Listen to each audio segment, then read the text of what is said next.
Hello and welcome back to another Friday night live stream at DD Geopolitics. I am your host, Sarah, and I am finally joined tonight by John Jackman, American attorney for eternity, I guess, and communist from the Midwestern Marx and Infrared communities, and Carlos, finally meeting Carlos for the first time from Midwestern Marx, one of their thought leaders. We're here to discuss all the cool shit, multipolarity, BRICS, Ukraine, and all of the above. So, John, hi, how are you? And thanks for coming. Thanks so much, Sarah. It's really an honor to be on with both you and Carlos. Yeah, your body of work is amazing, and I just feel very grateful to be on and share this perspective. I think that we're really bringing something novel and new to the American political system that hasn't been seen in some time, which is a genuine and robust communist movement. And so I'm definitely a very small fish in the sea, but I'm just really honored and excited to be part of this. Just a little bit of background about me. As you mentioned, I'm an American attorney. I live in Colorado. And I've always kind of identified, at least for most of my adult life, with, quote, the left. But I think that there was a couple of really seminal moments that were for me about the deficiencies of the American left, where it's fundamentally failed, and why it continues to fail after decades of really just being an irrelevant political force, at least in as far as promoting the genuine principles of communism. And it was a couple of years ago that I first heard about MAGA communism. I was probably introduced to the guys at Midwestern Marx around this time. You know, one of the things for me that makes our movement unique is that we are looking at multipolarity and incorporating multipolarity and advocating for a positive vision of the United States within that context. And what's on the list a lot of times, and it's been a project of the United States, it's been the project of intelligence agencies, is to promote this compatible left, right? This notion that the left is somehow associated with all of these idealisms and identity politics issues, when that's really not the spirit of what the left has been and what communism has been historically, right? I mean, if you're looking even at the terms themselves, left and right, you can trace that back to pre-revolutionary France, where the opponents of the nobility sat on the left and the people who basically appreciated and wanted to perpetuate the status quo were on the right.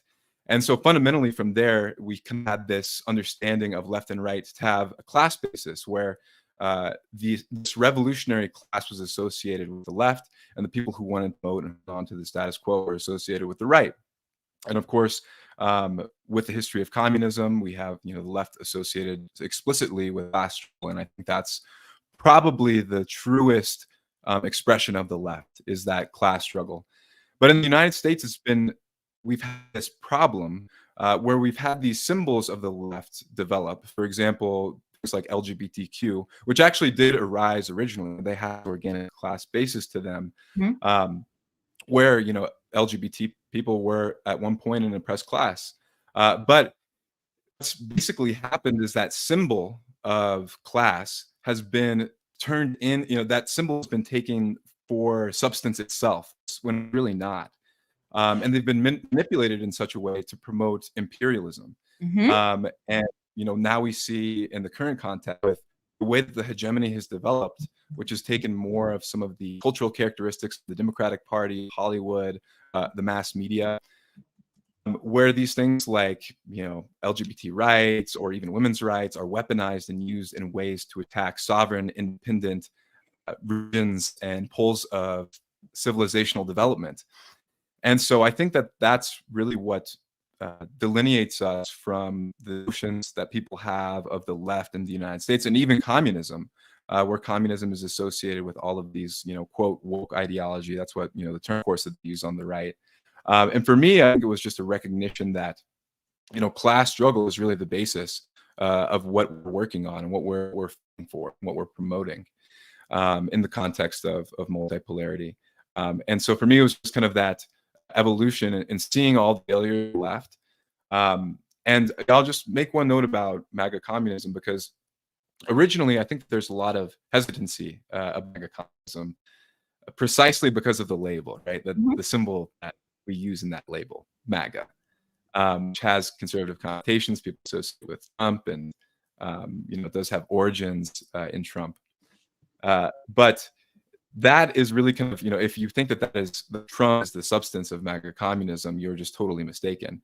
And that was actually one moment for me where I felt like I broke pretty clearly from the left. It was when I heard, actually, it was Professor Richard Wolff, who was with the Party of Socialism and Liberation, who I actually learned a good deal from, about the history of communism and class struggle.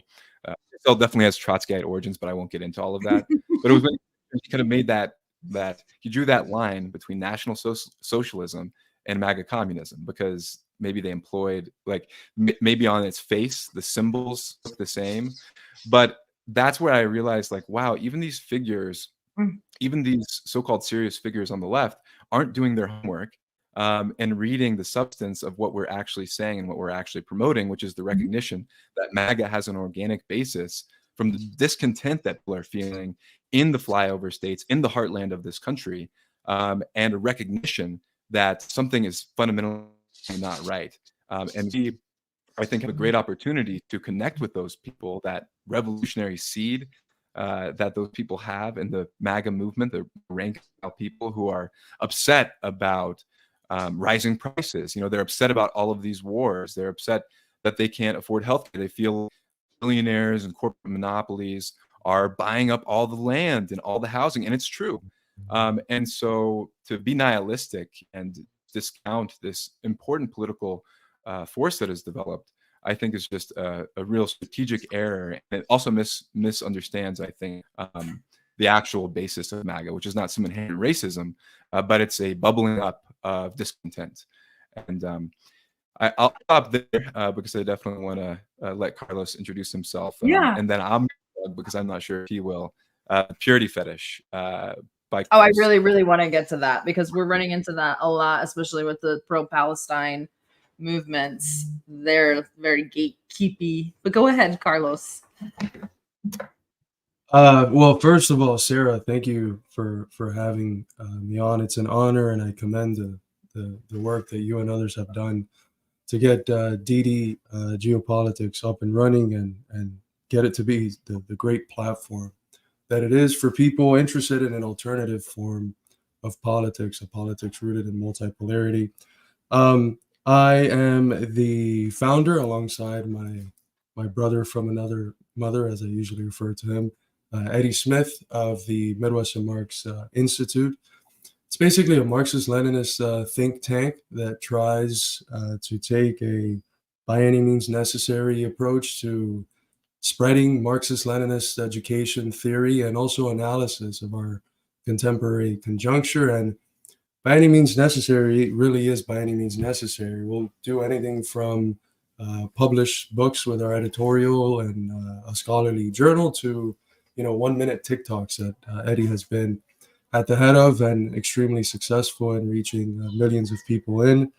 We also run a website, a YouTube page where we do interviews and regular broadcasts and do basically everything else people do on social media and all the available platforms. We got up and running because we found certain fundamental flaws in the existing left.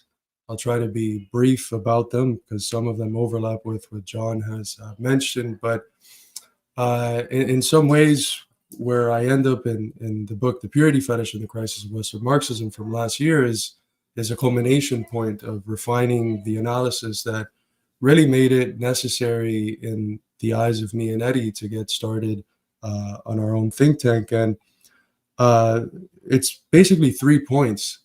One of which is that the left has completely misinterpreted the MAGA phenomenon. And I was a part of this. I had came out of Miami into a Midwestern university.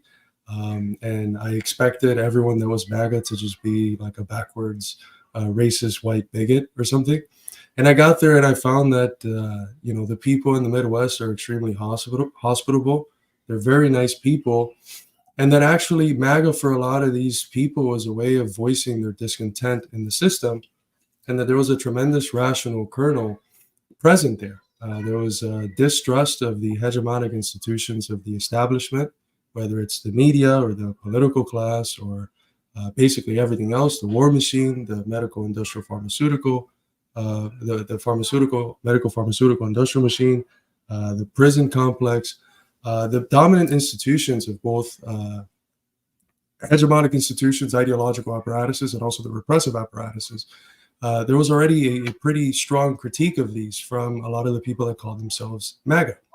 And in many ways, even the label "Make America Great Again," what it stood for, a lot of them, that again was like make America how it was at a time when, you know, my father or grandfather with one 40-hour-a-week job was able to survive quite comfortably and have the American dream of a white picket fence home, an American automobile, preferably a muscle car, which I'm personally a fan of, and your 2.5 kids and a dog or something.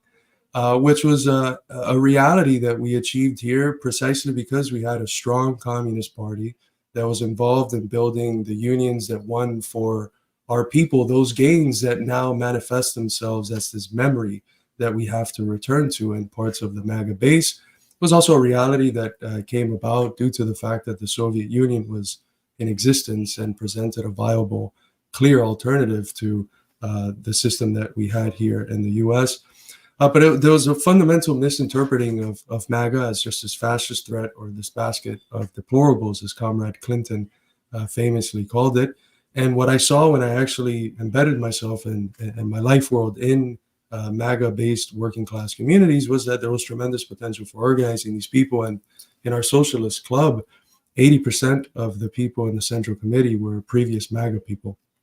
Another central concern, the second one, that we addressed was the question of actually existing socialism.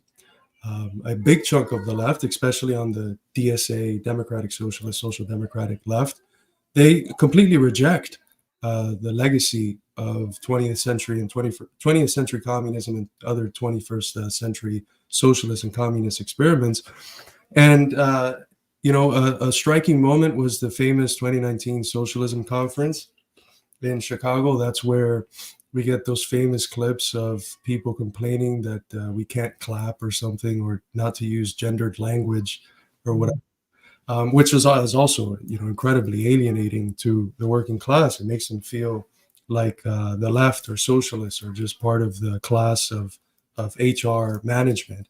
But one of the things that came out of that conference was labeling of Nicaragua, Cuba, Venezuela, China as dictatorships. And not in the correct communist sense, in the sense of, you know, a dictatorship of the working class and the people, imposing its will upon the previous ruling class, the exploiting classes, but a dictatorship in the liberal sense, you know, and in the sense of we have to condemn these countries. And I sat down and I reflected. I was like, well, if you think socialism has failed everywhere it's been tried, but it's going to succeed here somehow, how incredibly arrogant is that? It seems like you're saying all those brown people failed at socialism, but we, the virtuous Americans, we're the ones that are gonna get it right. So I found it completely infantile that in a country where McCarthyism is such a large part of the culture, for these people that call themselves socialists just to completely accept all of the lies, and that's what they are, lies, that McCarthyism has spewed about socialism, which has been a tremendous success. It's lifted literally billions of people out of poverty, industrialized backwards nations in historic speeds. The two largest increases in the development of the productive forces were, of course, during the Stalin period of collectivization, and then during the first 29 or so years of the Chinese Revolution after the founding of the PRC. And then it gets outdone once again by the post-reform and opening up Chinese period. So the three most rapid periods of development in all of human history have been accomplished by communist countries.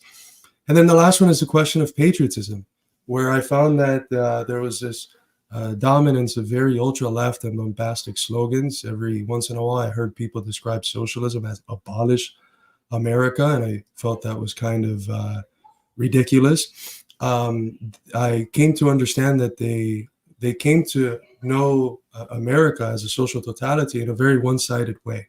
They weren't able to see it as a totality in motion, pregnant with contradictions, yes, with histories of genocide and slavery and imperialism, but also with histories of great struggles against all of those things, which are in many ways more American, right? I think, for instance, the birthing of a figure like Martin Luther King Jr. is more representative of the American trajectory than the apartheid system that he fought to overthrow and successfully did, at least de jure. So what I came to understand was that everywhere in the world, socialism has functioned as a content that has had to take a national form, as Georgy Dimitrov used to say, which means that you have to give socialism certain characteristics that are distinctive to the people that waged and won the struggle for political power. And if we in the US are going to say, no, our past is way too impure to do that, what we're doing is presenting a liberal tinted American exceptionalism and saying that everyone had to do this, but we, once again, the virtuous Americans are the ones that are the exception. In every instance, what I have ended up finding is that what has guided this very middle class PMC left in terms of worldview is what I call the purity fetish, which is a way of positively describing, labeling the absence of a dialectical materialist worldview, of a worldview that is able to analyze the world through the processes of change that actually occur in it, through the objective contradictions that are within it, and through the fact that everything is interconnected to everything else. Socialism has had to, for instance, develop in a world that's very hostile to it. It's had to develop under the boot of imperialist hybrid warfare, and in a world still dominated by global capitalist imperialism. And you can't understand the reality of socialism in the USSR, in Korea, in China, and Cuba, if you do not understand the context, the interconnections, the totality that it is embedded in. So that's what I try to accomplish and explain and see these three different flaws not as interconnected phenomenons, but as all stemming from a common worldview that is rooted in this absence of that way of viewing the world that is central to Marxism, which is dialectical materialism. John, I know you wanted to talk about he just pretty much defined the purity fetish and how it enables fascism, but how do we get people here in the United States to understand what fascism is and how liberalism backslides into fascism, which we're literally watching? I feel like, it's so cliche. I hate it. Like the frog in the pot of boiling water, or the how did Hitler get everybody to be a Nazi kind of silly questions. And we're kind of here now, not to be hyperbolic or dramatic, but we're kind of at a place where we're like, you guys are seeing a little bit of the backsliding, right? Especially in other Western countries. And people are like, no, this is normal as long as I can afford eggs or something like that. So how do we create this sort of consciousness? That's a great question. And I'm going to come at it again from the perspective of the left and to build off of Carlos said, because it is so notable that a lot of these, ultra left types in the United States, like Carlos said, will advocate for things like abolishing the United States, right? But at the same time, believing everything that our government tells us about these other countries, right? Which the end result is the deepening of imperialism, the deepening of super imperialism. And that's the process, and that's see this out. And I think that Lenin illuminates this pretty well in Left-Wing Communism and Infantile Disorder, when he's assessing the German left and many of their mistakes post World War I. And what we saw then is very similar to what we're seeing today, where there's this mistake that's being made among communists and people who are advocating for a working class movement, that we write off what are labeled as these reactionary segments of the United States. And we also surrender the history of this country to them. And I think that that's another important point, is that we need to be able to look at the totality, as Carlos said, and also draw from it our progressive history and recognize that our national consciousness is also tied to this higher form of consciousness, this progressive consciousness that we have in the United States. And we have such a rich legacy of progressive revolution. I mean, from our very inception, this country was founded on the notion that we weren't going to let some foreign imperialist dictate our sovereignty. What the average American, or at least in that time, what the American experience was going to be. that the people of this land, of this country, were going to create their own sovereignty for themselves. And so I think that we need to draw from that progressive historic legacy, looking at things like Civil War and Reconstruction, drawing upon, that's why we draw upon figures like Du Bois as well, the Civil Rights Movement, and really fundamentally the way that people like Martin Luther King looked at class struggle, especially towards the end, where he really did identify class as the most important area and element that we had to appreciate in order to move this country forward and to address the evils of racism and war and imperialism.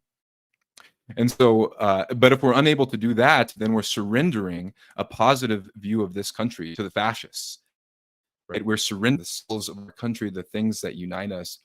And, honestly, that's why I think that, for me, at least, it's why I use symbols like the American flag. A lot of people on the left will say, oh, this is an inherently reactionary symbol. And it's true, right? The American flag has been used as a banner for imperialism. And it's been co-opted by the imperialist elites who are using this super patriotism to hide their crimes and the exploitation of the American working class, as well as their crimes and wars abroad. If we continue to seed that symbol, that popular American symbol that most Americans identify with, then we're making the path to fascism that much easier. So again, this is not to put all the blame on the left either, because I do think that sometimes that mistake is made. It's like, oh, we blame the left for every mistake by the left, because there's also a vicious imperialism and hegemony that is consciously promoting its own goals. And so, this is where the right, these kind of America first right wingers make this mistake, is they kind of put the cart before the horse, and saying that it's the left, it's the communists, it's the Jews responsible for all these wokeisms and all of these different things. But it is fundamentally ruling class themselves, the American capitalist class, the big banks, the major financial monopolies, the institutions who dominate this country, that are promoting these notions of the left that we have today, and popularizing them and kind of using the average American from being able to grab on to a form of class consciousness. So I think that it starts with really recognizing that we also have to realize that in every successful revolution, it has been the people, the working class, who have been the vehicle for revolution. And this doesn't mean that we have to tail them or pander to all of their reactionary ideas, but it's a recognition that any successful revolution will be inherently linked to the interest of the people and be able to galvanize them by accurately reflecting interest. So I think that's a starting point. Sarah, you're muted. Carlos, did you want to expand on that at all? Yeah, I mean, I just like to second what John said. Kim Il-sung once said that what do we have if we reject our people's national past? And that's precisely what a big chunk of the national nihilist left does on the basis of the purity fetish. And you're absolutely right to state that what this does is hand our traditions, our cultures, the symbols our people associate, the meanings that they have in their life that they carry with them, the aspirations. All we do is hand it to the fascists that are always there in times of crisis. And this was explicit. I mean, the moments where the rejection of national nihilism is emphasized the most within the communist movement, whether it's with figures like Stalin or Dimitrov, are those moments where we're actively fighting against fascism. It's not just at a random, it's a recognition that part of the importance of recapturing the progressive history of our country is so that we can create an alternative narrative to the one that the fascists are going to be creating. It's so that we can connect to our people, because without the people, we're absolutely nothing. We can have the most brilliant and prettiest ideas, but if we're just like Descartes working next to a fire alone, we're going to get nowhere. And as Marxists, what we want is not just to understand the world very nicely, but we want to understand it precisely so that we can change it. As far as fascism, I think that one of the things we have to stay away from are the popularizations of various liberal interpretations of fascism that we get in movies, we get in Hollywood, we get pretty much everywhere, which posits fascism, and specifically Nazism, the form it takes in Germany, as this thing that kind of came out of nowhere and stands in a very stark contrast to regular bourgeois liberal democracies. And that's a huge mistake. It stems from the liberal worldview that likes to analyze things disconnected from the context that produces it. It likes to analyze facts divorced from the factors that led them to be facts in the first place. What we find with fascism is that what fascism is a mode of capitalist governance. It's not a break from capitalism. It's the capitalist mode of life, the capitalist form of life, exerting itself a new form of governance when it realizes that hegemony is not sufficient, when consent is not enough in the masses, and these moments of periodic crisis arise within the capitalist system. People are beginning to think about rocking the boat. They're beginning to lose there's crisis of legitimacy at the fore, like we have today in a society where only 11% of the people trust the media and 19% the politicians. In those moments of crisis, it realizes that the apparatuses of consent have failed, and what comes to the fore are the apparatuses of coercion. What comes to the fore is the fascist mode of governance, and it's that same moment that produces the potential for socialism that produces fascism. The way that liberals want to understand it is to reduce it to this completely disconnected phenomenon, or to this culturalist phenomenon, but in reality is rooted in the political economy of fascism. And what it does is help capitalism achieve the profits that it needs to achieve through the rolling back of the gains of the working class and other oppressed groups. And honestly, what we've seen ever since the emergence of neoliberalism, if we want to call it that, if we want to call it the stage of neo-imperialism, whatever we want to call it, is that stage of capitalism was able to basically accomplish what in the past fascism was necessary for. Everything we get in neoliberalism, privatization, liberalization, austerity, deregulation, that was what in the past we brought the fascists in, big capital brought the fascists in to do. In many ways, it's completely absurd to sit around here in 2024 and say, as some parties do, we have to fight a fascist threat that comes just from people that are socially conservative. No, the fascist threat has been here for a very long time. Fascism as a form of governance, as the bad cop, good cop dialectic in capitalist governance, it's already here. There's nothing more fascist, for instance, than funding a genocide in Gaza. There's nothing more fascist than sending hundreds of billions of our tax dollars to literal doctrinaire Nazis and Banderites in Ukraine to fight a proxy war against Russia, where a lot of innocent people, hundreds of thousands of them, have just been thrown into the meat grinder of war and killed. In some areas of Bakhmut, I think the average time that people survived in the field was like 4 hours. It's completely absurd. There's been people that have gone into hiding that just get picked out by the police and conscripted to go into the army and just die within hours. Some of them don't even make it to a day. So that's as fascist as you could possibly get. So it's a mode of governance of capitalism. It's not this other thing that happens and comes out of nowhere. It's a capitalist form of governance that I think today is much more prevalent, as Michael Parenti used to say, within the national security state, which is very much behind both parties, not necessarily parts of the MAGA movement. That's why it attacks the MAGA movement and attacks them with lawfare, Trump specifically, even if Trump wants to play ball with them.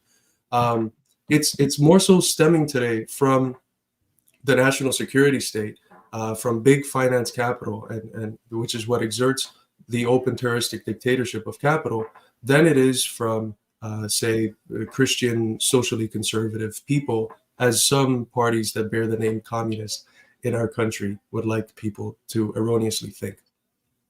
Well, I hate to use more tired idioms, but the chickens coming home to roost, or foreign policy becoming domestic policy. We're talking about the fascists sliding into fascism in the United States.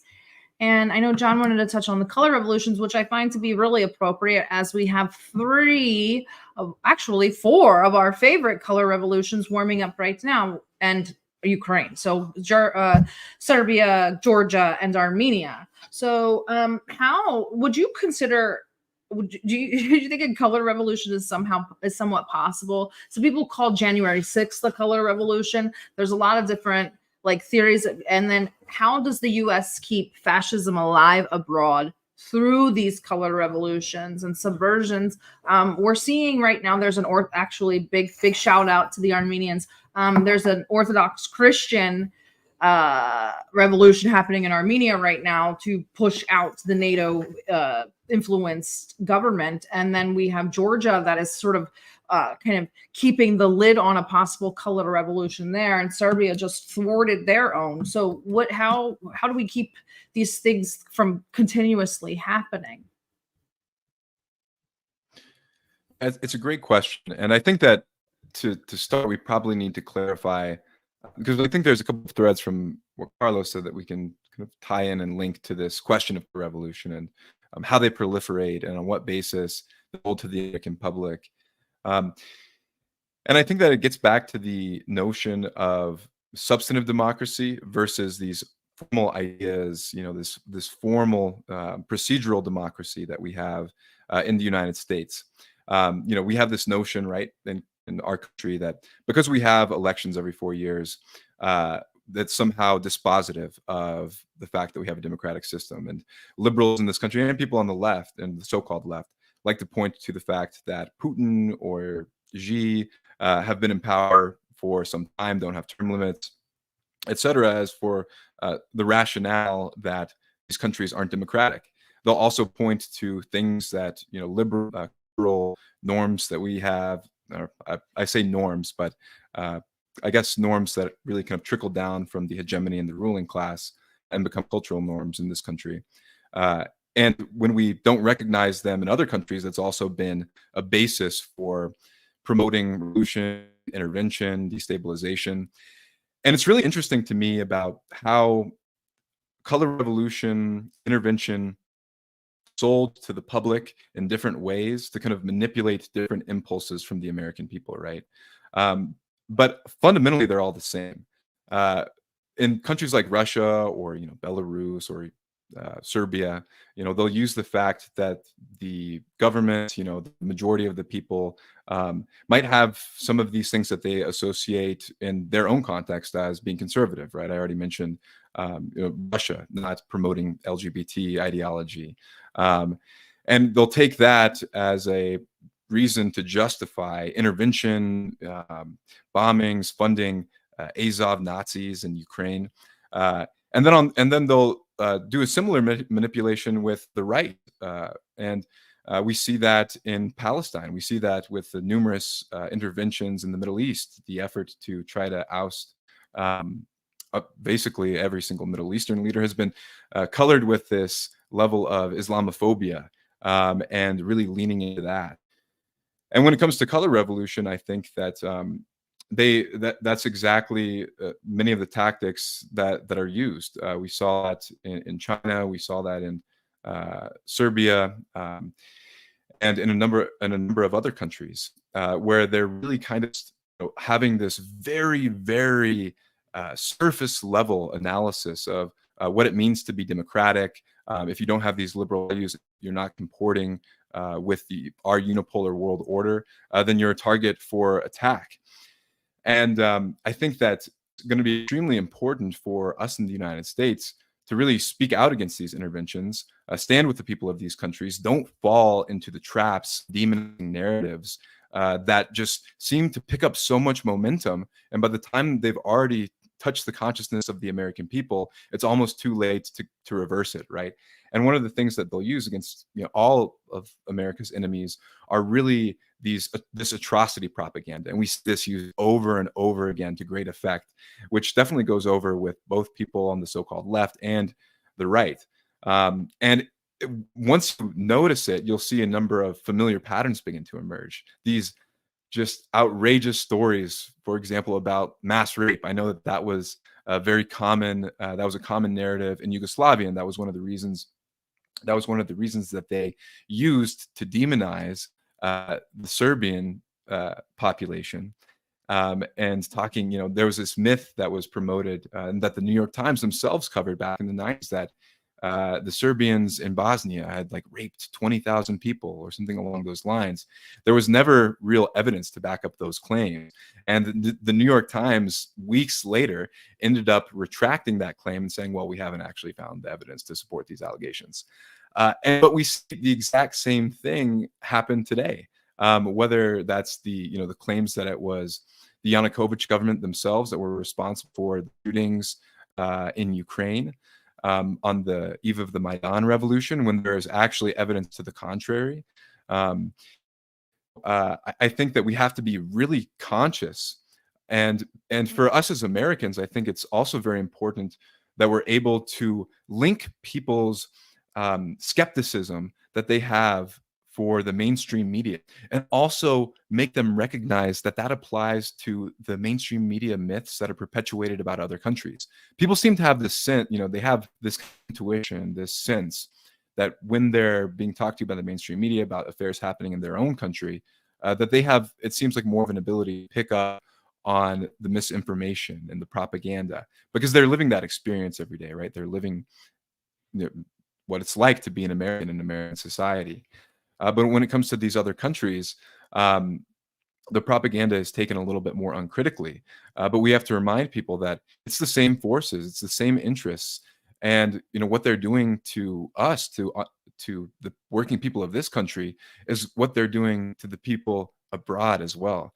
And the reason fundamentally why they want to break up countries like Serbia, or attack countries like Serbia that have stood as the basis of a regional source of power in Europe, or attack countries, talk about decolonizing Russia, or fighting for the independence of the Uyghurs in China.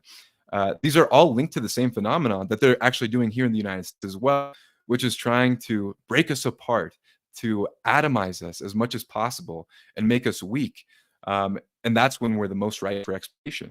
And so that's exactly, I think, what's happening in Serbia once again, and what already happened to the former Yugoslavia, was they used this notion of various forms of oppression that the Yugoslavian government was promoting and going after, when in reality, what the goal was, it was to take down and destroy a multicultural society that had independence, that had sovereignty, and open up its markets for the exploitation of our capitalist ruling class, financial elites, and the monopolies of this country. So I think tying those things together are very important.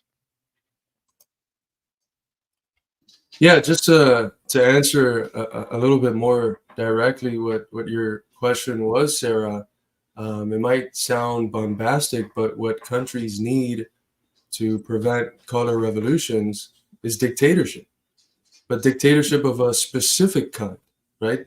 The term dictatorship and democracy does not exist in just the abstract. I mean, it's given concrete meaning, because at its core, it's a question of power. Who's in power? And who's exerting that power over who? Who is dictating over who? And a dictatorship of the people, a dictatorship of the working class and popular classes, can dictate to these foreign imperialist enemies and kick them out, and can also dictate to the comprador elements within the country and prevent any sort of collaboration with anti-patriotic, treasonous national elements and those foreign imperialist entities.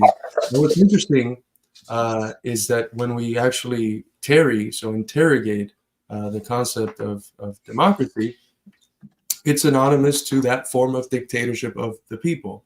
Because what democracy fundamentally means, if we take it back to its etymological roots in Greece, is demos, which means common folk, not just people in general. It means common folk, the popular classes, and kratos, which means the ability to rule over, to have power. And there's nothing more democratic than a dictatorship of the people, a dictatorship of the popular classes in a country exerting their will. That means exerting their power over and against those foreign imperialist elements which wage color revolutions to, overthrow any country that is outside their sphere of influence, that has any semblance of genuine sovereignty, and also to use that force to attack any elements within the nation that are treasonous, that are siding with the enemy. I wanted to also mention, because there's a few questions in the chat, if I can just address one real quick about the left. I think it's important to realize that what calls itself left, what identifies as left in the US, it's really just cosplaying as left. It has the identity of being left, but not any of the substance, which is something quite common in American culture, where identification equals reality. But it doesn't actually. What is historically left means that those forces which stand on the side of progress. If you're somehow defending hegemonic institutions of the ruling class, you are not left. You might call yourself left. You might posit that all of these social values which have become known as left are things you identify with and that you're enlightened on, but you're objectively not left if at the end of the day, you just present a leftist seeming veneer for a politics that defends and upholds the establishment and its hegemonic institution. Now, there's people that might have certain so-called right-wing views on some social positions, but which have an initial and intuitive distrust of those hegemonic institutions. And they might not think of themselves as left, but objectively, they're siding on the side of progress. They're rejecting that entity which we need to surpass, which we need to sublate in order to move history forward into a qualitatively new stage of humanity. And that entity is US imperialism. So I think that that's very important to keep in mind. Also, that this thing that calls itself left is not organic. It's not a spontaneous development. It's a direct fabrication of what we could call the deep state, the national security state, the intelligence agencies, the major capitalist foundations, the people who actually call the shots and who put a couple different puppets in front of us to make us think that we have some sort of say in elections. But this deep state literally promoted at the end of the Second World War these various lefts that are very culturalist, that are very anti-communist in the sense of being against actually existing socialism and the general anti-imperialist camp. A lot of them are against multipolarity, and that tread in these different forms of frameworks and worldviews that fundamentally fetter their capacity to do what the left actually has to do, which is give the masses that consciousness that they are the ones that transform history, that they are the ones that have within their very potential the capacity to actually bring about a form of life which Americans should already desire, which is a form of life of, by, and for the people. So this left that we have today, it's the grandchildren of the Congress for Cultural Freedom and other PSYOP projects to create a compatible left, a left that presents on a fundamentally establishment politics a radical veneer, but that in reality is just used as what I've called a controlled counter-hegemonic opposition that deviates or recuperates any radical dissenting energies that arise in the masses into a space that is fundamentally not anti-establishment, not against the status quo. Yeah, and just to go off of that a little, it's interesting to me. I was having a conversation recently about the U.S. Constitution and some of the amendments, and one of the discussions was on the 22nd Amendment, which set in place term limitations for the presidency. And I just find it a bit curious. FDR was one of the more popular presidents in American history, and this fact that we have term limit, which is a relatively new invention and innovation, constitutionally, at least in the history of the United States, is always pointed to as evidence that we have a democracy when other countries don't. And I kind of alluded to that, the examples of China and Russia, which don't. And this is always used to promote this idea that, oh, we're more democratic because our president can only serve for 8 years. But in many ways, this lends itself to the continuation of that ruling set of interests, right? That there's no power outside of them that can become so entrenched and so popular or represent the people in a kind of a Caesarian way. No Caesarian figure can really emerge that can galvanize and represent the collective interests of the people that might cut against the will of the ruling class. I kind of wanted just to throw that note out there and maybe some food for thought, because I think it's going to be important also, as we move forward in this country, to kind of identify what are some of the fetters and what are some of the things that we need to address in our own constitution, and looking toward other countries as examples of areas where democracy works more effectively. because I always find it just so humorous when Americans talk about the fact that these other countries are so authoritarian and so repressive. But the fact is that, you know, Russia and China have more support among the mass of people than we have in the United States. I mean, people in this country are what, like, there's like a 20% support of Congress, you know, across the country. There hasn't been a president since Clinton that had long periods of time where they had approval ratings over 50%. And it's not just a propaganda talking point from these countries. You know, there have been studies that have been conducted by the United States. I think it was maybe Stanford or one of the California universities that conducted a poll in 2023 or 2022 about the Chinese Communist Party and how people felt about their governance and direction of the country. And it was overwhelmingly positive. So again, I think it just permeates from this racist attitude almost that we have about these countries, that, you know, they're sheep, that they can't think for themselves, that, okay, maybe they support, you know, their government, but they're forced into it, which is just, you know, not reality. Could you imagine if someone were saying the same thing about us? Meanwhile, we're living in a country where our leaders are not operating with the consent of the majority, and it shows through policy. So, kind of wanted to add that note in there, but I know I wanted to get to D-Day, because you did bring up yeah. Ukraine. I brought up Ukraine actually, and I also think that these sort of revisionist things that we've seen a lot of revisionism, especially in the last 2 years with the Russia-Ukraine war. And now we're seeing even more so on display. I mean, we had I think, what was it, 2022 or 2023, that Russia was not invited to the anniversary of the liberation of Auschwitz.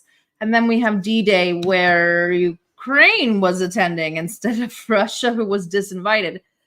So I kind of wanted to touch on that, and kind of how does this sort of, I mean, it's bad enough, and you guys, I'm beating a dead horse with you, but it's bad enough that we already don't get an even close to accurate depiction of World War II while we're growing up, unless we do it ourselves.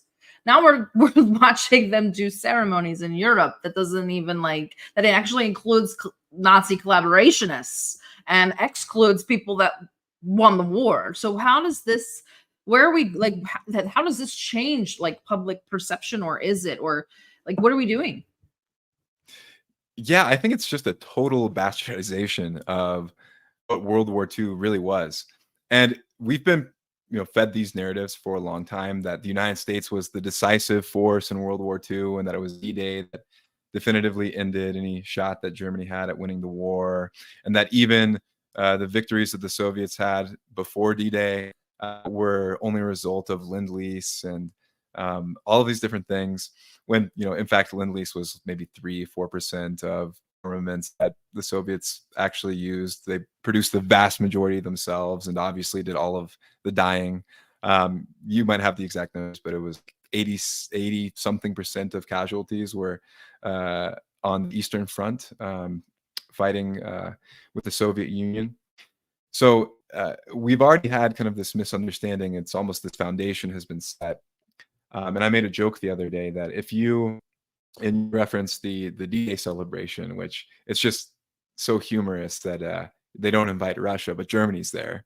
And so is this kind of Ukrainian nationalist that derives his power from, you know, you can really make a direct link from many of the Ukrainian nationalists today and the same Banderists who supported Hitler and collaborated with the Nazis to fight against the Soviets and drag people to concentration camps and implement these pogroms against the various communities, Jews, Romani people. And it sounds outlandish, but if you dropped a German soldier from June 5th, 1944, and dropped them at the D-Day ceremony, they would think that Germany won the war. And that might sound crazy, but just think about it for a second. I mean, you don't have President of the Russian Federation there. You have a Ukrainian nationalist that is literally utilizing doctrinaire neo-Nazi elements to fight its war against Russia. You have the German chancellor. You have right-wing Brits everywhere, and a French president that is fundamentally captured by corporations. And France itself is in this psychosis of liberalism, which will ultimately lead to fascism, and fascism manifesting itself in France in many ways. You know, we've seen the reaction to the protests and the militarization of police in France to quell discontent against a very unpopular president and government. So it would, there was a lot of reaction when I said that the other day, but I really think it's true in a way. The Nazis were the long-term winners of the war because they incorporated and ingratiated themselves within the American and European unipolarity, which is being used now to fight Russia. So, what do you think about that, Carlos? No, I couldn't agree more. And I just wanted to say two things real quick. Like, as to the question that Sarah posed, it's the essence of bourgeois capitalist ideology to do this sort of thing. It literally, it's ideology as false consciousness, precisely because objectively the social order itself requires that the ideas people have of that social order turn the world on its head. And there's no clearer depiction of a topsy-turvy state of affairs than the literal country that defeated Nazis and is currently defeating them again, to not be present in a D-Day celebration while the state that is as explicitly Nazi as you could possibly get is there. A state that literally has, as John mentioned, its descendants in these Banderist roots that were in some cases even too extremes for the Nazis themselves. There was areas where the Nazis told the Banderite forces to chill it, that they were being a bit too extra. So it's a turning of reality on its head. Another thing, I very much like this thought experiment of what would the Nazis say if they spawned in modern Germany, and are the conditions that different from the ones that were present some years before they left this wonderful earth? Their state is backing, excuse my French, balls deep, another genocidal Nazi entity, Israel. It literally had for its citizen, it passed a bill that for citizens for people to become citizens in Germany, they have to also swear an oath of allegiance to Israel, which is complete. It's the first time in history that I've seen something like that, where to become a citizen of one state, you have to also have an allegiance to another state. So what's very interesting here is that what happens with Germany when it's divided is that the West ends up having to deal with this sort of guilt for what it did. In the first few years, they didn't really deal with it. Most of the functionaries were previous Nazis. The East never had to deal with it because the East Germany was the communist Germany, and they saw their legacy tied to those that were fighting against Nazism. But it was a distinctly West Germany problem. And when there's the reunification, there's this moment of almost like coming to enlightenment that they develop, where they say, we're never going to be able to provide some sort of full reparation for our sins. So what we have to do is almost like swallow in our guilt. And they developed the notion of a culture of remembrance. And what that ended up developing into is this sort of guilt pride. Whereas if in the Nazis' 30s and 40s, they felt themselves to be superior in the fact that they were Aryan, today they consider themselves to be superior in the fact that they're, in their minds, the only nation that can swallow in this guilt, in this culture of remembrance. And what's interesting there is that you have the formal appearance of a recognition of guilt for the crimes of Nazism, but none of the substance actually necessary to reckon with the horrendous past of Nazism. And that's evidenced in the fact that they're literally supporting, as much as America is basically, another Nazi state, another ethno-state carrying forth a genocide, a state that has been accused by international organizations of apartheid, a state that has held people in a concentration camp for decades, bombing them, sniping innocent women, children, and young men, and a state that has literally now been called out by basically the whole world for waging a genocide. So Germany never learned the lesson of Nazism. And in many ways, if you look at the people that had the highest posts in basically all of the apparatuses of West Germany, they were previous Nazis. It wasn't just the US and Canada that they came to occupy high positions in. They also held high positions in the country that they were committing their crimes in. I do want to play this video to end the Normandy. Well, maybe not end, but to get through the Normandy discussion on a high note, maybe for international community, a very low point for America.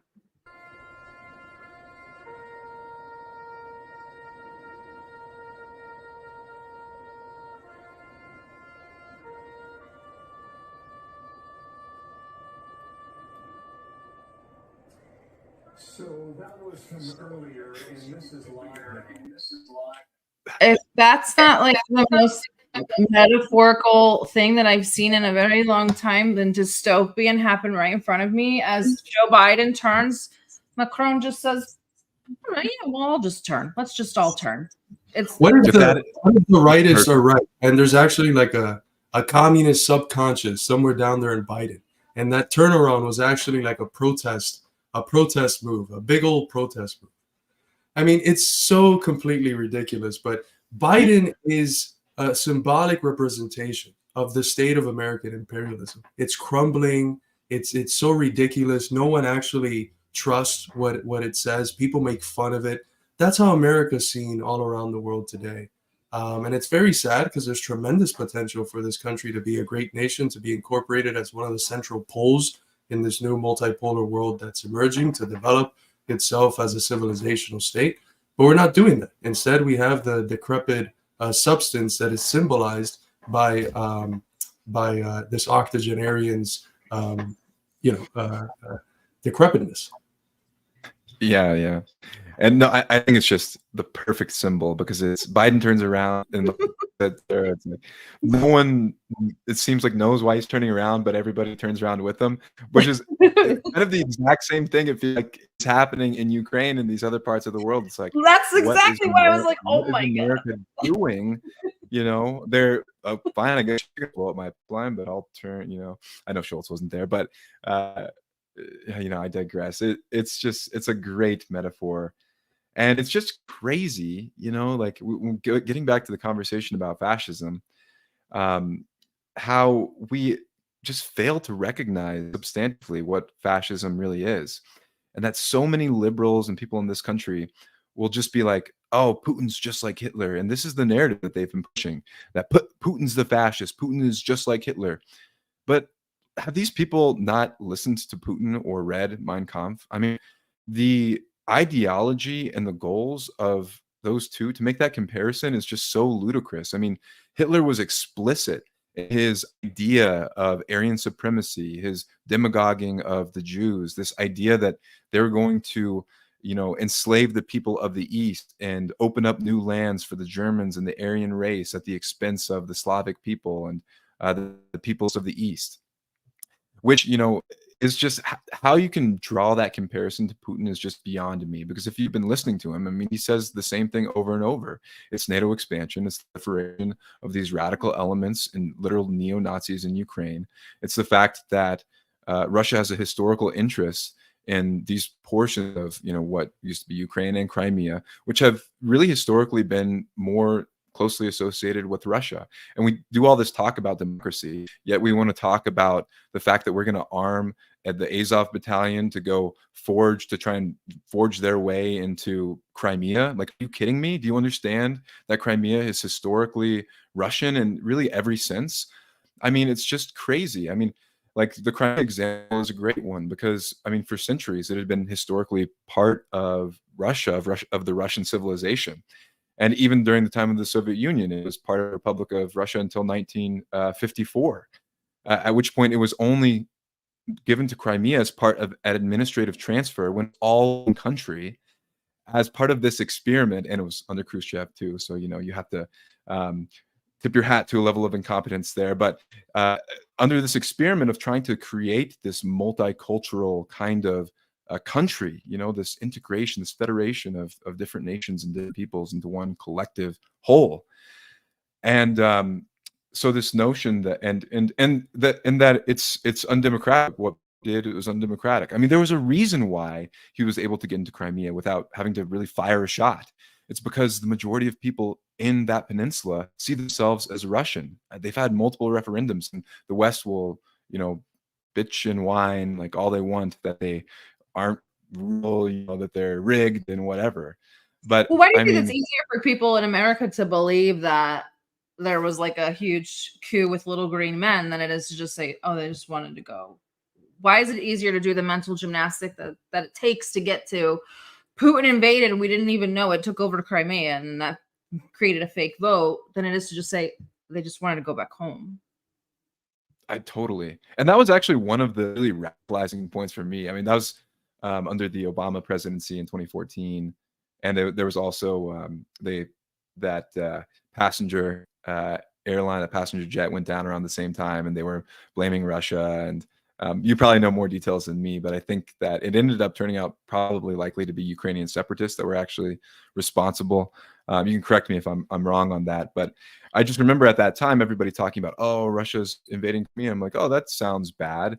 Let me like look into this a little bit. And I was like 20 years old at the time, so like my political consciousness was still forming. But that was I still remember that moment very explicitly. Like, this is something that really kind of red pilled me in many ways. And I was like, wait, like it seems like the majority of people that live here want Russia there, and it used to be part of Russia, and most of them speak Russian. Like, where's the disconnect, and how are people not understanding this? And if we want to talk about sovereignty, we have all of these projects to balkanize, every powerful country on earth on the basis of the democratic will and sovereignty of the people. Well, what about the sovereignty of the people that are living in the Donbass and the sovereignty of the people that are living in Crimea? Shouldn't they actually have a say? So again, it gets back to that question of substantive democracy. And if you want to actually make a fair comparison, think that the West and the Western powers, meaning primarily the United States, ruling elites and Europeans, have a lot more in common with Nazism than the Russians and the Chinese do. Promoting this notion that it's basically going to either be our way, or the highway. And if you don't accept the ideology, the ruling ideology, and this kind of the brute economic and martial force of one particular ideology, then you will be a target for destruction. And that, I think, has a lot more in common with Nazis are trying to do than what the Chinese and the Russian people are trying to do, which is to recognize and really kind of incorporate their regional power, these regional pieces of the historic civilization, which is what we should be doing, quite frankly. And it's just a sad state of affairs, and it's just completely topsy-turvy, like Carlos said.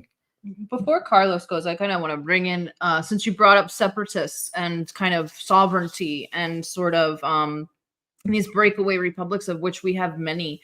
So we have just alone, we have Moldova has Transnistria and Gagauzia, and then Georgia have Abkhazia and South Ossetia. And then obviously we have Kosovo and Serbia, but lesser known Republika Srpska in Serbia is now actually today is starting the process of getting a referendum through to exit Bosnia Herzegovina and return home to Serbia. I know that John sent me a video, which I have to play this video because it's so endearing, as Milorad Dodik goes to kiss everything in Serbia is threes. You say hi in three, like the number three is very, for obvious reasons, they're very devout Orthodox Christians. So let's see Vucic try to, Milorad Dodik, the president of Republika Srpska, go meet with Putin.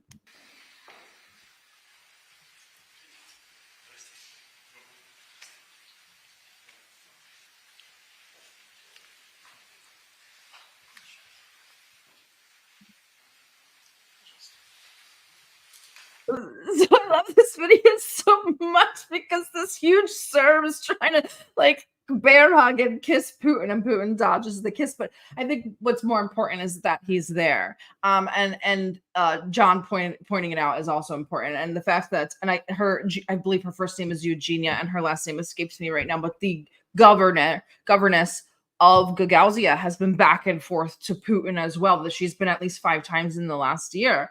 And now we see Milorad Dodik going there during kind of a time of turmoil for Serbia. What do you guys think about what's happening and how a lot we're in a period, I hate the word, but I'm going to say it anyway, decolonization, and we're kind of reversing a lot of these borders that were drawn by the West or under Western influences, or after the balkanization of something, or after a war that the West won. And so we're looking at Republika Srpska and Serbia, but Putin has also mentioned giving back the Western lands to Poland, Hungary, and Slovakia. So what do you guys think about this, not decolonization, but maybe this irredentionist or reversion back to the old sort of borders before the West came in? I guess I'll jump in, and Carlos, you can just cut me off if I'm rambling too much. It's very interesting, and it is this kind of process where these old relics of Cold War and the so-called bipolarity in the Soviet bloc. It wasn't really bipolar, and I've explained this before, but it was a fundamentally unipolar world, substantively, because of the fundamental domination of the United States, West Power, which the Soviet bloc was never really on par with, although there was, the material basis for these countries to be able to resist the unipolarity because of the Soviet Union, countries like Yugoslavia and others. I think it's even further back. Yeah, it's this sublation really of it's these areas of the world that are rediscovering their civilization. What has been the real and organic interplay of civil society, and now they're finally able to kind of recognize that as this multipolar world emerges, right? And so it's a very fascinating thing to see, and I definitely don't think it will look like the Serbia of tomorrow is not going to look exactly like the Yugoslavia of yesterday, in the same way that the China of tomorrow, I think reunification with Taiwan isn't going to look exactly like the dynasties of the past, but it's this sublation really of re-identifying and rediscovering what really makes a civilization, which is the organic interplay of civil societies with one another. And I think it's actually a beautiful process, and I think it's amazing to see now that the material basis is emerging for countries to rediscover that on their own without being dictated to by the unipolar power in the United States and it's hindered in Europe and its proxy states. So it's great to see that Russia is helping spearhead a lot of this work diplomatically, giving diplomatic support to countries like Serbia. You're definitely much more the expert on the kind of the ins and outs of what's going on in the Balkans than I am, Sarah, but very interested to get Carlos's thoughts on that question as well. Sure. Yeah, one of the things I like to do as a philosopher by profession is see how general principles end up taking various particular forms in different circumstances. And one of the general principles of the powerful in any class societies is divide et impera, divide and conquer. And central to the imperialist project, and specifically the neo-imperialist, or what Nkrumah would call neo-colonial stage of imperialism, is balkanization. Because balkanization is a fundamental way of dividing the people. Now, when you keep them divided, they're easier to combat on an individual basis than when they're united.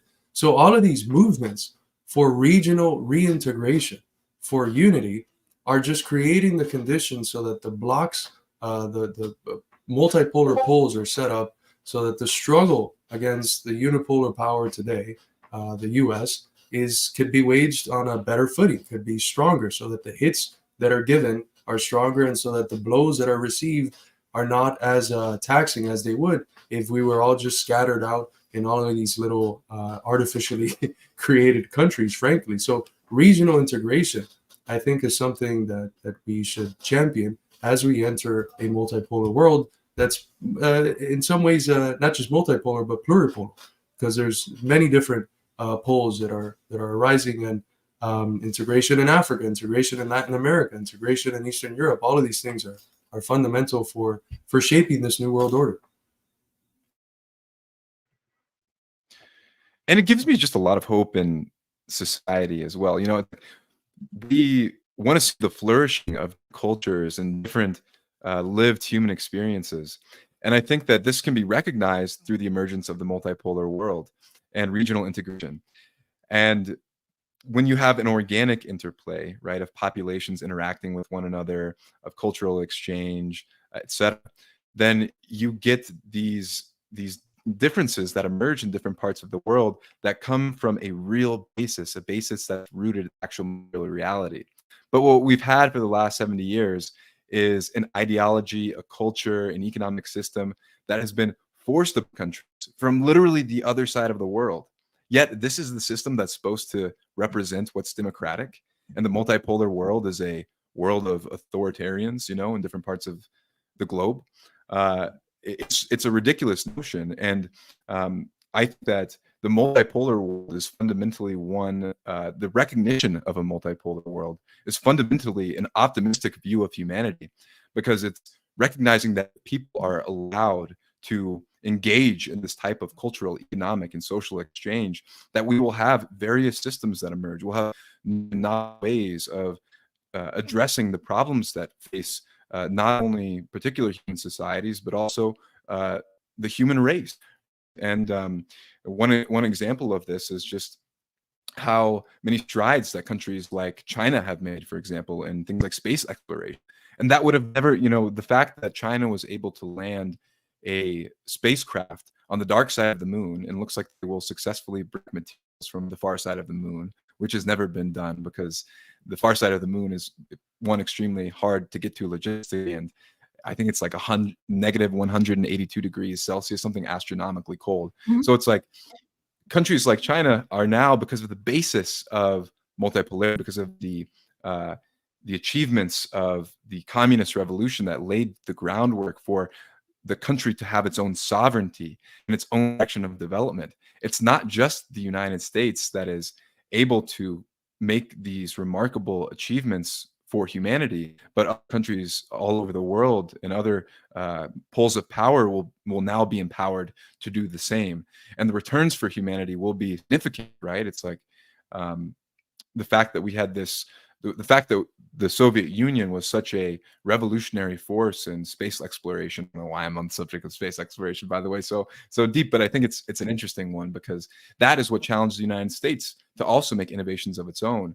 And the technological innovations were then in turn returned to society and were felt by the overall economy and increased standards of living for the average person. And so that's another plug for unipolarity, and I think just some of the optimistic notions for that future. Charles, did you have anything to add? Yeah, it's a combination of one thing I see in the comments and something that John said in one of his recent replies. There's someone asking if Putin is a national socialist, and I just want to reiterate, like, read the literature, read not just Mein Kampf, read about the Nazis. The first people that were targeted were who? Who were the first people targeted? It was communists. The concentration camps, what we have come to know as concentration camps, they were built first to house communists, because the prisons were filled with communists and socialists. So is Putin exhibiting any of those similar tendencies? No. The first enemy of fascism, and this again stems from the recognition of what fascism is, a mode of governance of capitalism that arises in periods of crisis. The first enemy of capitalism is always communism, the struggle of working and popular people for sovereignty, for political power. And Putin's, what's the number to the official opposition party in Russia? It's the KPRF, the Communist Party of the Russian Federation. What's the state that the Russian state is the closest with? It's China. So if anything, Putin has been able to establish his most intimate relationships with communist entities, whether it's the Communist Party of Russia or China. It's a complete antithesis to what was clearly the first and primary target of Nazism, which was communism.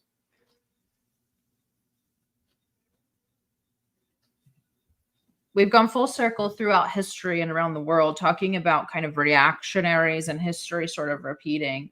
And I want to bring up, because I love that John sent me the talking points and they're academic, and then I get to the last line and it's like NAFO retards. So I was like, we have to talk about we have to at least get to NAFO. We've had a lot of interesting things happening with them, and kind of how important the information war is.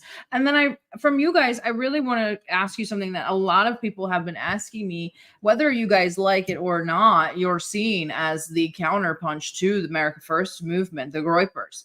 So I kind of want to get your guys' perspective on that. So we kind of have like three very interesting online communities of different whatevers, and we have America First and you guys, and we have NAFO. But let's start with NAFO, because they really are psychopathic. And now that we actually, it's funny because NAFO has been on a doxing spree for about a year and a half. And we were very much against doxing anybody on the pro-Russian side. And finally, they had enough. And they started doxing these people to come to find out that they're all just disgusting degenerates the whole time. Like, surprise, Nazis are disgusting people. So, I wanted to get John's take on NAFO, maybe then dive into some America First stuff before we head out for the Friday night fight night space with the barracks. Yeah, Lyshenko was probably correct about these people. But their psychopathologies are so interesting. And it's ironic that they are so quick to call, like us, Nazis or fascists, but they exhibit the tendencies that are much more in line with fascism, right? Like the doxing, the targeting of people who have divergent political opinions, trying to get them fired from their jobs, blacklisting them, so on and so forth. But I think that what it emanates from is this fundamental cognitive dissonance, really. It's a lot of these people who have underdeveloped political worldviews, and if they allow for the debate to unfold, then basically their whole sense of self, their whole identity, which is tied up in this system, is itself challenged. And so that's, I think, why these people are so extremely fragile and hostile toward any type of debate. There's a couple of accounts that I interact with, or they interact with me. They basically just comment on my post to tell me that, what I'm saying is stupid, even if I take the time to write several paragraphs and try to explain myself thoughtfully, not even when I'm just posting them. But and then I'll be like, well, we can debate about it. Like, come debate about it. I'm on Spaces all the time. Let's talk this through. I will challenge notions. But even these big accounts that try to be kind of like legitimate or present themselves as liberals, they'll never have the debate. And I think that's a great example of the difference between us and them. It's like I'm not going to interact with anybody, right? Because we have to be cautious about who we in our spaces and nefarious forces that might be trying to target us or whatever. But at the same time, when it comes to the actual idea, we stand on our ideas. We are willing to fight and debate, and we are confident that in this so-called free marketplace of ideas, in equal footing, that our ideas will win the day. And so we want to have those conversations. We want to talk about the history. We want to understand it fully, because the bravery to be able to look at the totality of human history and the existence of mankind, what it all means. And that's kind of what Marxism is at its most fundamental. It's putting these pieces together and giving a directionality to history so you can continue to shape and understand it and have some type of control over it. And so it's I try not to let them get under my skin, because I will see pictures of them and then I'm just like, oh yeah, this makes sense. That's exactly what you have to do. Anytime they get under your skin, just go look at their pictures, which they've willingly posted online.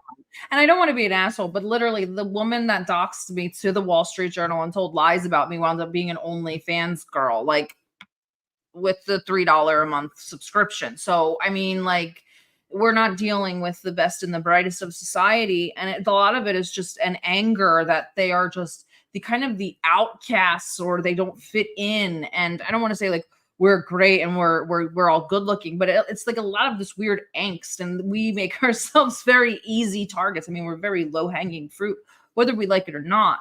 And then I shudder to think that they really are shit libs. Like the NAFO are like liberal to the T. They like love NATO, love the UN. And then we have these groypers, for lack of a better, and America First, which some have deemed fascist. Others have said it's liberal. I tend to think it's a little bit liberal, but it's not really a political ideology at all. So what do you think about you guys sort of being compared as the pole to America First, especially with like the symbolism of both of your rallies taking place at the same location? I just thought it was very poetic. I'm like, we have this Nazi like squad, and then we have the communist squad, kind of both have these like this very interesting dichotomy. What do you guys think about it?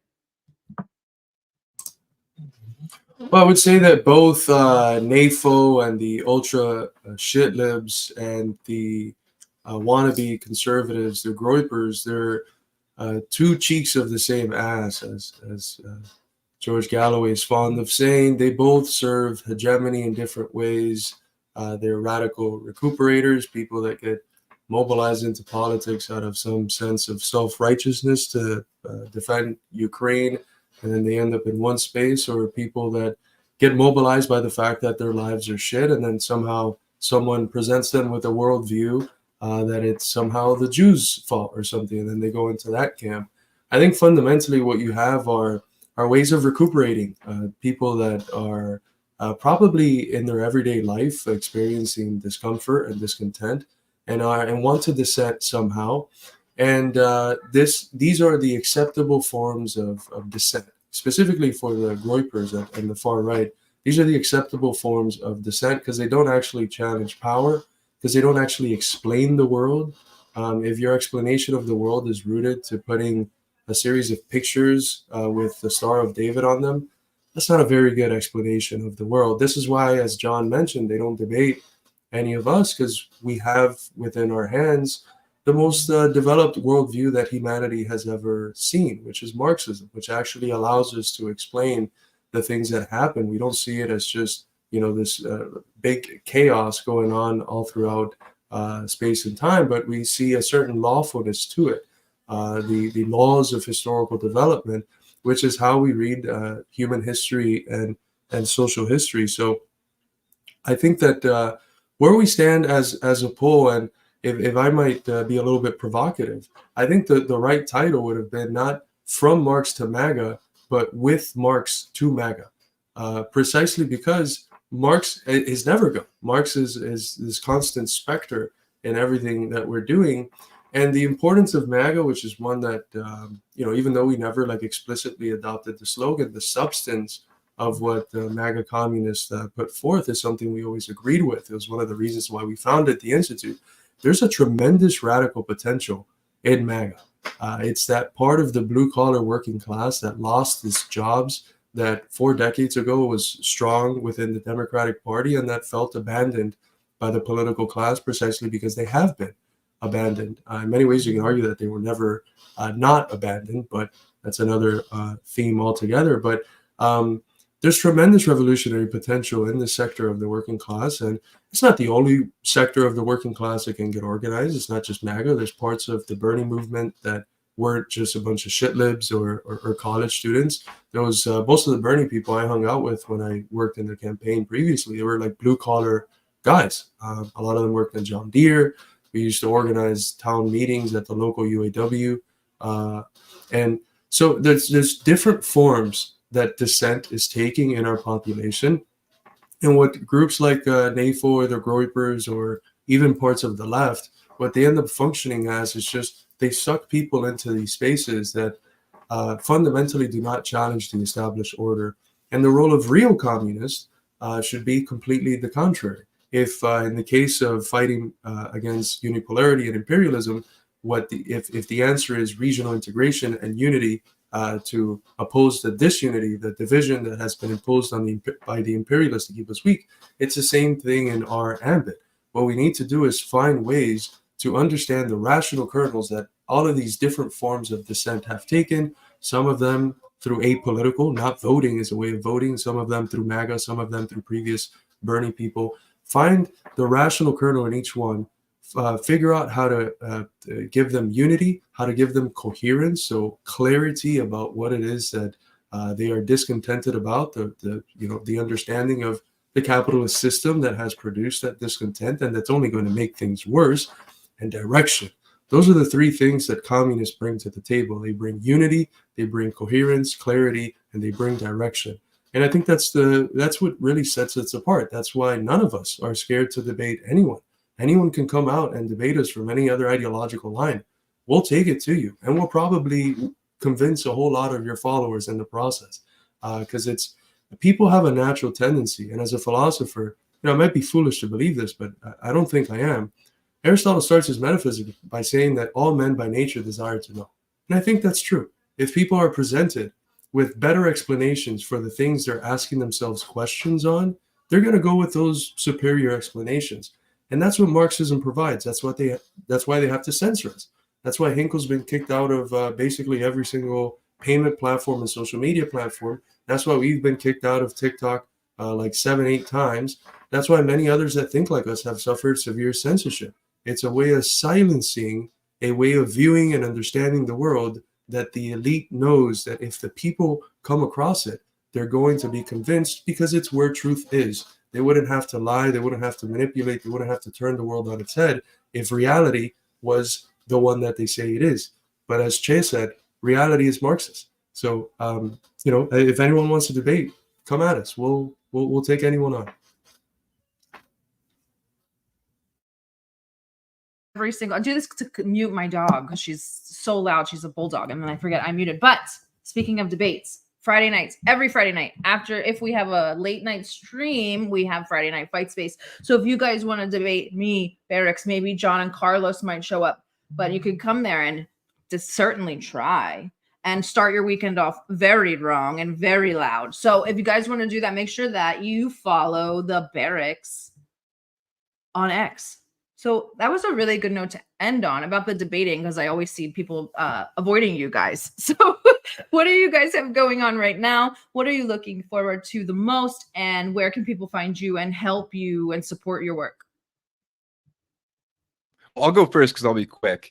You can find me on Twitter at John Jackman. That's where I do a lot of my writing. I also started a new YouTube channel under the same name, John Jackman. I'm uploading videos weekly and trying to develop more content. I love talking about politics, and Twitter Spaces have also been a great way to connect with the community that we've built. And yeah, I'm very excited moving forward. I think the developments and the alliance that I've seen emerge between Carlos, your organization, Midwestern Marx, and the work that we're doing there, and the work of Infrared and the MAGA communists, and this kind of cohesive American communist movement beginning to take shape is really exciting, and I think a cause for a lot of optimism, but also inspire us to work really hard and double down on our efforts and fight back against all of these various forms of censorship and intimidation. So thank you so much, Sarah, for having us on. Again, it's such an honor because you do have such a great body of work, and I feel very, very honored to be on this conversation with you and Carlos. And yeah, two of my favorite people to listen to and read from. So thank you both. I want to reiterate John's gratitude. Thank you so much for having us on, Sarah. I don't have any personal social media, so you can't follow me on anything there, but you can check out some of my work as a part of the Midwestern Marx Institute. That's just at Midwestern Marx, basically on everything. So at Midwestern Marx on literally everywhere on the internet. And I would just say that I would reiterate John's sentiment of optimism for the new developing American communist forces. And I would just tell people to stay on the lookout. This movement that has for many years now had a very strong footing in the internet is pretty soon going to have a strong footing in the what's often called the real world, as if the internet isn't somehow real, as if it's just robots watching us and being influenced and changing their mindset. But we are in a very, I think, beautiful part of our trajectory where more in-person real organizing work is on the horizon. So look out for that. I think it's a nodal point, not just in world history as we transition towards a multipolar world, but in American history. Actual communist forces are back. We're here to stay, and we're here to win. That's why we scare the deep state so much that they have to censor us. So, but thank you so much for graciously hosting us, Sarah. It's a pleasure. Well, thank you both so much for coming on for the first time of hopefully many. And please follow them both and help them both get their YouTube channels off the ground. We've given you the links. They're in the chat thanks to the mods. Please visit us on ddgeopolitics.com and buy our t-shirts. Damn it, we're poor and we're trying to move out of America. Help, please. Thanks. It's been another great live stream from the DD Geopolitics team, and we will see you next time, whenever that is. Bye. Have a good weekend.